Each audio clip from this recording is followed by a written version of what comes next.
Let's look into the multiple steps and assessments that go into safely restoring power after a storm. Number 1, clearing downed power lines. Downed power lines pose a significant safety hazard to the public. These lines may still be energized and could potentially electrocute anyone who comes into contact with them. Number 2, restoring power to public health and safety facilities, such as hospitals, clinics, fire stations, police stations, and emergency shelters, are essential for the well-being and protection of the community.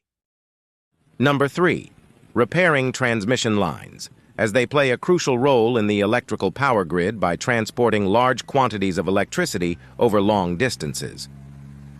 Number 4, checking power stations and transformers, as they play essential roles in the generation, distribution, and utilization of electrical energy within the power grid. Number 5, repairing distribution lines, as they are responsible for delivering electricity from high-voltage transmission lines to individual consumers, such as homes, businesses, and industrial facilities.